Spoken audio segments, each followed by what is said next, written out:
The following are true scary stories found on Reddit.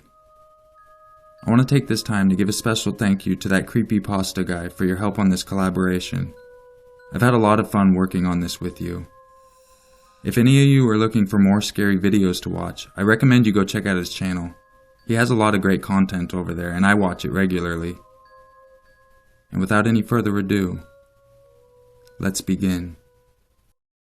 About a year ago, a group of 3 girls and I went to a bar for one of their 21st birthdays.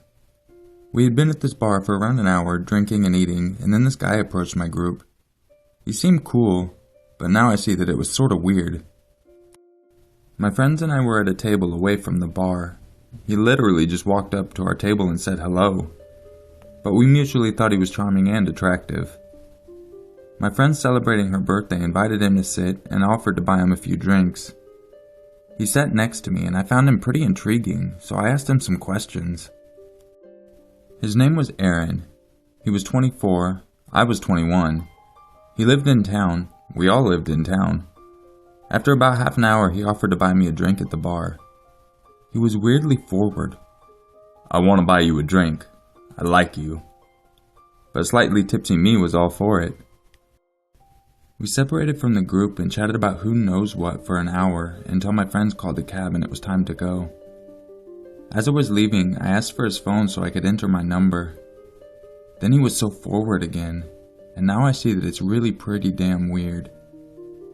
"Yes, Maggie, I'd like that. I like you.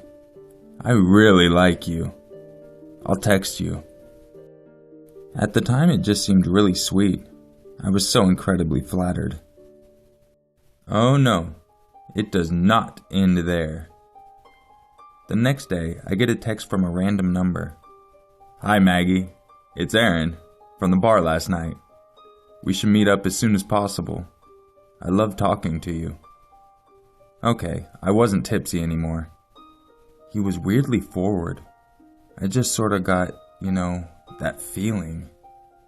I replied something along the lines of, "Hey Aaron, it was nice talking to you too. Maybe a short coffee meetup one day this week?" Literally 20 seconds later, I get another text. "Well, I actually enjoy the bar again. Tonight, just us." He was creeping me out. I just wanted to be nice and not ignore him. I replied, "Actually, I can't tonight. I know some pretty awesome coffee shops though." Again, 20 seconds later, "No. Bar, please." Yup, that was it for me. I replied, "I can't. Sorry." No reply. I told my friends. We decided he was just a little too weird for me. But oh no, it doesn't end there. 3 weeks later, Aaron's a thing of the past. Friends and I had gone to the same bar and there was no sign of him. One day, I went to the grocery store by myself. A little while after getting home, I got a photo text. It was a zoomed-in picture of me at the grocery store. The caption was, "I saw you at the store, Maggie." It was from Aaron, who was now named Heebie-Jeebies, so that I wouldn't forget that he was a little too creepy. I replied, "Oh, I would have said hi if I had seen you." No reply. You bet I texted my friends that he had returned. Still doesn't end there. Around 10 p.m., I get another text from Heebie-Jeebies. A picture of me getting into my car at the grocery store. Caption, "I saw you at the store, Maggie." No thanks, I replied. "Please stop sending me photos of me. It makes me uncomfortable. Thanks." No reply. I called my mom and she panicked and suspected he was a stalker, psychopath, or serial killer, and that I was his new obsession. I told her that he hadn't done anything that crazy, though. My friends sided with my mom. Thanks, guys. If you're wondering why I didn't block him right then and there, it's because my friends scared the shit out of me by mentioning, "If you block his number, then you won't see his pictures. What if he keeps going and he's right outside your house and sends you a picture, but you don't see it because he's blocked?" Thank God she came up with that scary movie-esque idea. About a month later, I was home with a friend and we were binge watching American Horror Story in the wee hours of the night. The next morning, I get a text from Aaron's new nickname, Potential Stalker. It's a photo of my friend and I, on my couch, taken from a gap in my curtains in my living room window. The caption, "Give me a call please, Maggie."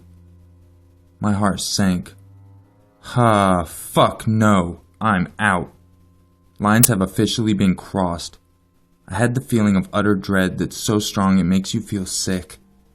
I immediately called the friend in the picture and she raced over. Yes, we definitely freaked out together. We decided to make a police report that morning, and since he was on my property, he could be charged with at least trespassing, possibly stalking. The police called his number. The number was no longer in service.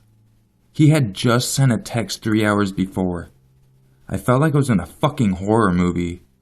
I obviously changed my number and blocked his number, whether it was in service or not. Since he should be charged with trespassing and could potentially show up again, the police had me stay at a friend's for a few days while they watched my house.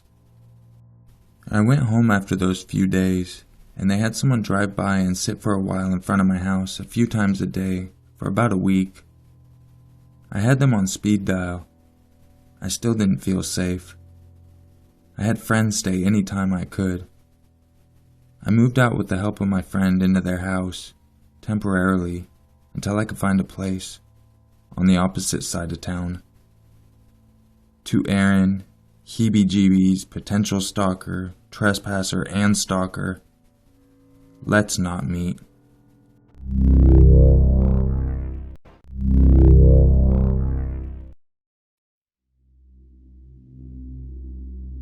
Two years ago, I lived in a very small neighbourhood, and this neighbourhood had a very low crime rate. I lived in the second floor of a house with my mum and two older brothers. On the first floor lived a young woman, in her mid-20s probably, with her two kids. The neighbourhood was full of elder people. Next to my house, on the first floor, lived a teenage girl who would never shut up talking on the phone. And on the second lived this guy. He was awful. He was white, but really dark-skinned. He was kind of fat, but he had muscles, if you know what I mean. He was in his mid-30s or early 40s. One day, I was outside the front door, which is just in front of their terrace that only had a fence.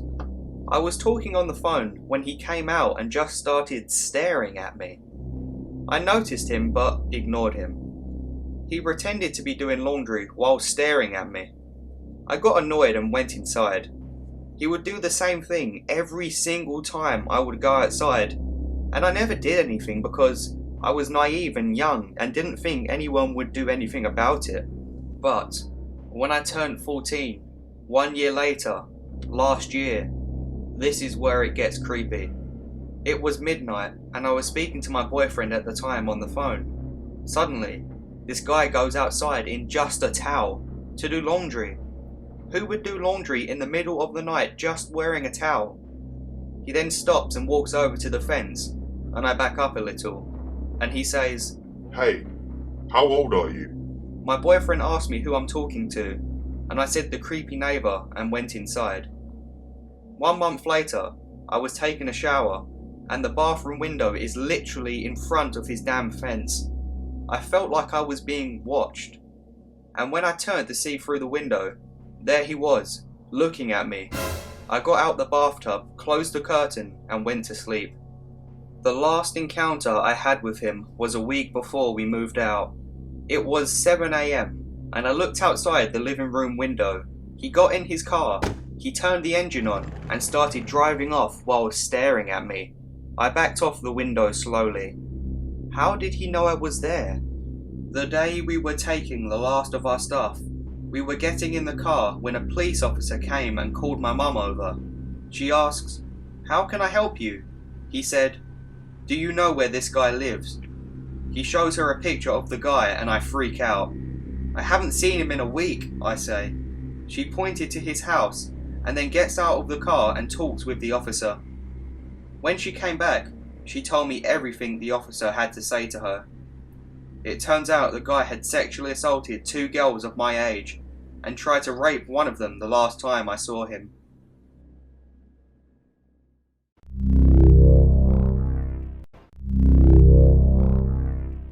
We hope you enjoyed this video, and if you did, don't forget to leave a like and head over to that Creepypasta Guy's channel so you can check out our other video collaboration. And just remember, it's always scarier if it's true.